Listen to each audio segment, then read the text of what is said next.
New videos every day. Hello, I'm Curt Darling, and I'm here today to discuss with you the benefits and uses of dry shampoo. So have you ever been to the hair salon, had a great hairstyle, and then maybe after running around by the end of the day you find the style is deconstructed, you're getting a little sweaty around the temples, or maybe the hair is getting a little oily around the scalp? You know, often that doesn't happen immediately, but maybe by the next day you don't want to wash it out because you still have a pretty nice blow dry. Well, that's something that a dry shampoo can help with, because this organic herbal powder can actually, when applied, absorb the oil and the perspiration and completely remove that, resetting the hairstyle. So it's a pretty neat thing to work with. Originally, dry shampoos were used in the hospital, where someone couldn't actually wash their hair. But now, more and more clients are turning to dry shampoos to increase the longevity of their hairstyle. So one, it's time saving. Two, it's actually good for the hair, because if you take your favorite garment and put it in the washing machine every single day, it's certainly going to experience that wear and tear. Hair is the same. There's natural oils from the scalp that are wonderful to keep in the hair, and so the excessive washing can create a dryness. So the idea of a dry shampoo is that you can actually maintain those natural oils. You can cleanse, refresh, invigorate the scalp and hair without having to do a traditional wash. So you may find that if you try it once a week, your hair is getting healthier, you're saving time, you may start to use it more often. We'll show some of these techniques on how to use a dry shampoo today, and you can maybe give it a try for yourself.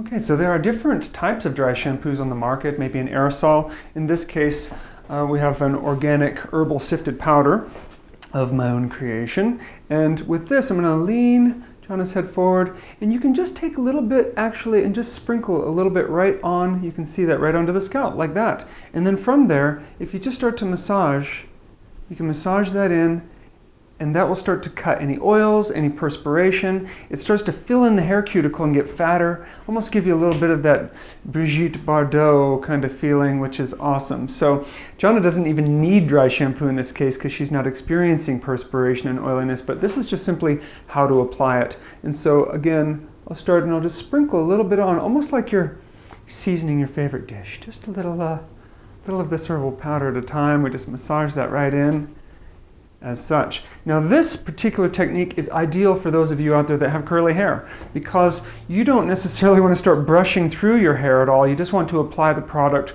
work it in, and massage it, and so forth. But for those of you that want to cleanse thoroughly your hair all the way through, those that have smoother hair that won't be shy to be brushing it, in the next technique I'll show, we'll go a little bit more into working it all the way through the hair with a brush. Once again, just a little dab, just like a little seasoning, massaging that in.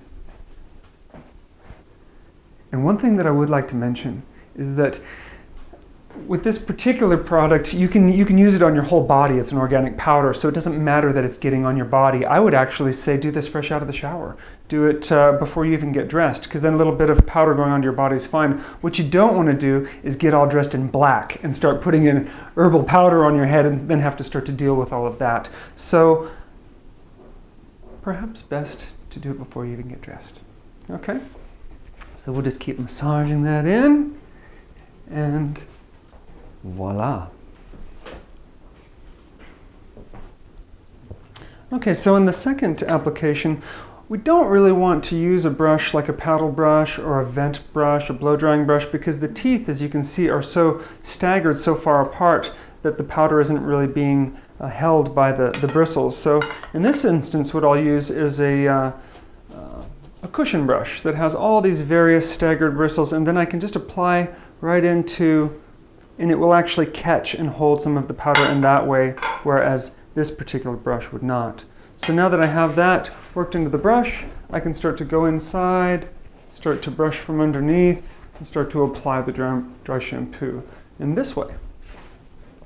So one more time, I will apply right onto this brush, and all the little teeth are catching this herbal powder, and then I can go from inside, underneath, start to apply and brush that through.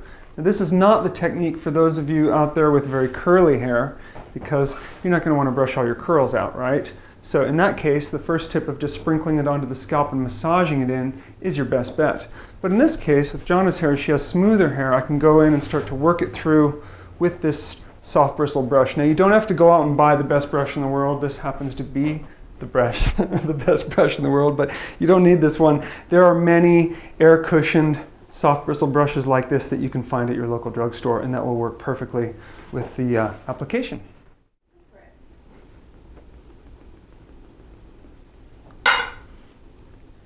Maybe gather up some of this hair. Start to brush in from the underneath.